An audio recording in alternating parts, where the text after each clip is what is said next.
nais po naming ihayag ang aming pagkabahala, ang aming pagkadismaya sa mga pangyayari na nagaganap po ngayon tungkol po sa ating Senado. Unang-una pong nais naming kondinahin ay yung suspicious timing ng paghahain ng mga kaso laban sa mga senador na identified sa majority. Nakita naman po ninyo at matagal na naman namin sinasabi, ang ombudsman po ngayon ay puppet ng Malacanang. At yan po araw-araw halos ay napatutunayan hindi lamang sa mga pahayag ng ating ombudsman, kundi sa paghahain ng mga kaso. Nakita nyo naman po na bagamat laging nakaamba noon as a veiled threat yung mga kaso laban sa mga ibang senador, noong nagkaroon lamang po ng polarization, ng bagong polarization into majority, new majority, and new minority, biglang sunod-sunod na naghain ng mga kaso. Sinampahan po, o sasampahan pa lamang, hindi ko alam, nasampahan na ba ng kaso si Senador Marcoleta. Plunder daw dahil sa kontribusyon. Saan kayo nakakitang plunder? Dahil sa campaign contribution. Kung tama po yun, wala na pong pwedeng mag-contribute sa kampanya ng kahit sino. Lalong-lalo na kung ang tatakbo ay isang re-electionist or a sitting official na running for another position. Kasi lahat po yan magiging plunder, magiging graft, magiging by reason of his office. Hindi po yan ang intensyon ng election law with respect to campaign contributions. Pero wine-weaponize po nila yan. Nakita nyo naman ang collusion between supposedly independent bodies, constitutional bodies at ang executive. Bagamat inabsuelto si Marcoleta ng COMELEC, noong sinabi ng ombudsman na maghahain sila, biglang naghayag si Chairman Garcia ng COMELEC na pakikipagtulungan sila sa ombudsman para sa plunder. Number 2, pati ba naman si Robin Padilla kakasuhan ng obstruction of justice? Anong obstruction? At that time, napakalaki ng question as to whether or not yung warrant ay ng ICC ay pwedeng i-implement dito. At mismong ang DILG, mismong ang presidente nagsabi, there is no order to arrest Senator De La Rosa. Eh bakit obstruction nung pinalabas siya kasama ni Robin sa premises ng Senado? Does the left hand not know what the right hand is doing? Anong klaseng? Hindi ko maintindihan kung sinong nagtitimon, parang rudderless boat ang ating pamahalaan. Sasabihin ng presidente, walang standing order to arrest. Sasabihin ng NBI director, aarestuhin namin, nakipag-coordinate sa former Senate President. Hinabol si Bato, walang standing order to arrest. Ano ba yung standing order? Habulin si Bato? Yun ang order, habulin nyo. Makipaghabulan kayo kay Bato. Tapos sasabihin ng DILG, walang standing order. Then you have the DOJ telling the PNP to have a manhunt. Kailan naging under ng DOJ ang PNP? Ang gulo po ng ating gobyerno. Yan po ang nangyayari kung ang liderato, ang mismong chief executive ay hindi alam ang kanyang ginagawa. Ngayon, si Senators Escudero, Senators Villanueva, they are being threatened with cases. Bakit? Because of the impending impeachment trial. Ngayon ko lamang po nakita how brazenly the executive interferes. Noong panahon po ni Corona, nakialam ang executive pero may konting discretion pa by way of projects. Ito, kinakasuhan. Number 2, we denounce in the strongest possible terms in the known universe yung threat ni Senador Lacson na perpetual ba? Ano ba yung term na ginamit niya? Forever walk out. Ang dami-dami na po. I was here last Wednesday as a demonstration of support ng PDP kay Senator Amy Marcos. Although ang instruction sa akin, huwag ka na magsalita, just show yourself there na naka-PDP ka at to convey the unspoken message that PDP is behind the effort. So Senator Amy Marcos. Kaya nandyan lang po ako. When asked to speak by Senator Amy, I respectfully declined. Kasi meron na nga tayong press con. Pero we support Senator Marcos and we support the majority and we denounce the majority for their obstructionist acts of throwing a monkey wrench into the legislative process.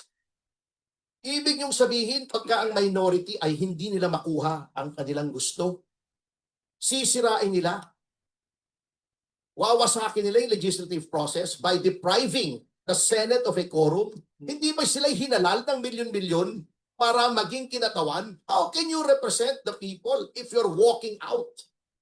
How can you discharge legislative functions if you're walking out?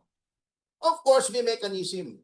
Ang tingin ko dyan, they're trying to force the issue eh. Kasi under Senate rules, under the rules of any legislature, hindi mo pwedeng i-deprive ng quorum forever ang legislatura. The Senate President, in the case of our Senate, may order the Senate Sergeant at Arms to arrest and bodily bring any member to the plenary in order to constitute a quorum. Siyempre, mabigat kung gagawin mo yon. They're trying to provoke. Tapos sasabihin pa ha, eto nakakatawa eh. This goes against the grain of everything that we have been taught in constitutional law. Kaya questionin daw nila yung ginagawa ng majority with respect to the rules. Dahil abuse. Since when has changing the rules been an abuse? Prerogative po yan, exclusive prerogative of either the House or the Senate na palitan ang rules niya. Ngayon, may principle po dyan of justiciability. Hindi ko maintindihan ha. Kasi ang tinuro po sa akin ni Mel Santamaria na hindi niya sinusunod ngayon, kapag ginagawa pa lang ang batas o any amendment of the rules, hindi pa ripe for adjudication yan. You cannot go to the Supreme Court. You can only go to the Supreme Court kapag yung batas ay napasa na or yung rules ay pinasa na ng majority. That's when you question it, if you can question it at all. Dahil exclusive yan. Hindi pa sinabi ni Tito Soto, you see how hypocritical these people are. Sabi ni Tito Soto, the Senate has the exclusive right to make its rules, blah, blah, blah. Pagkatapos ngayon, pupunta daw siya sa Supreme Court para questionin kung bakit iniiba yung rules. Gusto niya noon, ayaw niyong makialam ang Supreme Court, noong in-invalidate yung impeachment, kayo gusto niyong makialam ang Supreme Court on the same principle, yung acts exclusively belonging to the province of the Senate in performing. Good luck after insulting the Supreme Court, after saying that the members thereof are ignorant, etc. Pupunta ka ngayon sa Supreme Court, good luck. Baka ang mangyari sa kanya pag may sinabi siya sabihin sa kanya ng Supreme Court achiche. Insultuhin mo yung Supreme Court, baka pupunta roon. Sinasabi pa nila, may nagsabi sa akin, pwede daw hindi sundin yung order ng Supreme Court. Bakit pupunta ka sa Supreme Court? Diba? How hypocritical these people are. Noong panahon ni Trillanes na nakukulong, gusto nila remote participation. Noong panahon ni De Lima nakakulong, remote participation. Ngayon, ayaw nila. And then, someone will say na, dinamadali nyo ba ito? Dahil may makukulong na sa inyo. What a thing to say to your colleagues. That's the problem of electing characters to the Senate.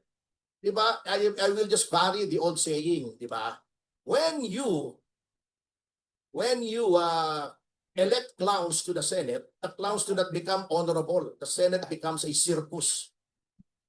Matindi po yung sinabing yun. If there's anything that is unparliamentary, hindi yung ginawa ni Senator Amy, because that forms part of the prerogative of any senator to rise to the question of privilege.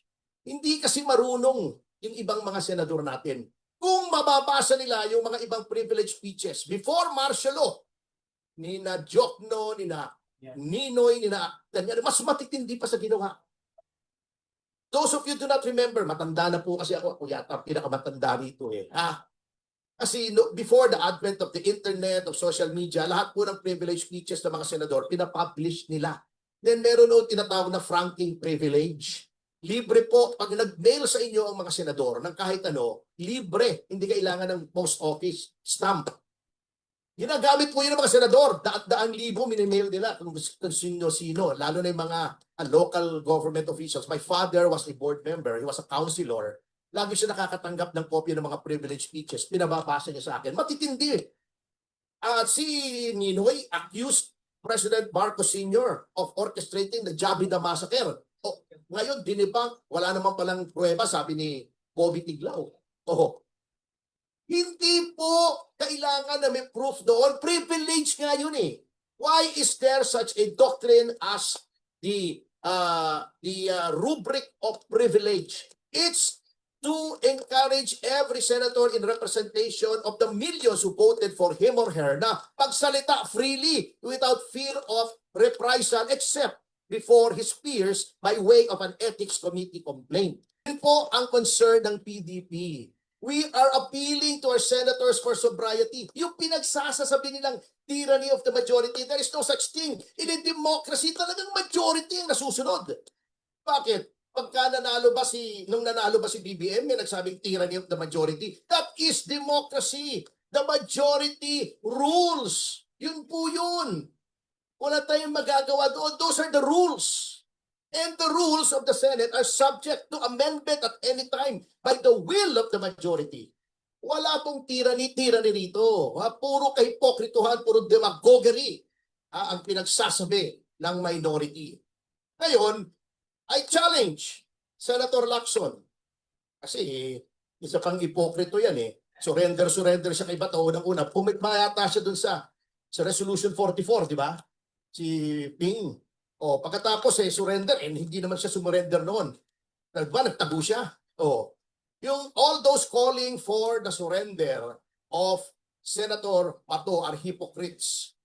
Because yung sina Teddy Casino, sina Lisa Masa noong 2006, ewan ko kung buhay na yung iba sa inyo rito, nagtago yan ilang linggo sa loob ng House of Representatives. Diba? Tignan nyo yung mga news reports. Pinagmalaki pa ni Lisa Masa, doon na daw siya naglalaban ng panty sa loob ng House of Representatives sa lababo. To evade arrest. Si Trillanes, ganun din. Si De Lima, 2 araw yan nakiusap.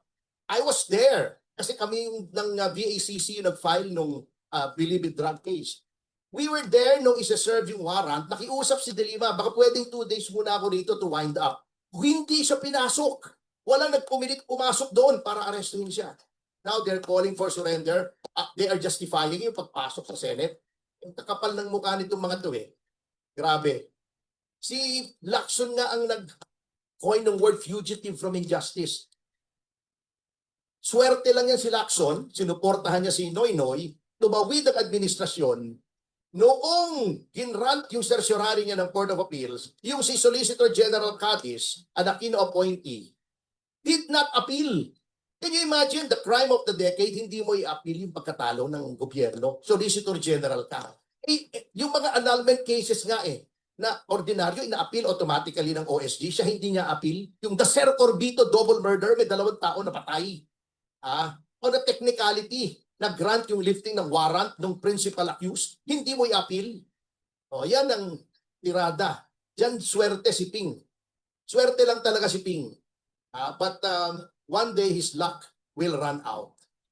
Anyway, I challenge him, sige, pakita nyo yung tunay na mukha nyo sa sambayan ng Pilipino. Kung ever mag-walk out kayo, sige, pakita nyo, show your true colors. Ganyan naman kayo, pikon kayo eh. Pag kayo majority, okay lang. Pag kayo minority, hindi okay. And to end this tirade, I wish to announce that after this, I am proceeding to the Supreme Court to file a case for indirect contempt against Representative Sara Ilago, na isa pang hipokrito.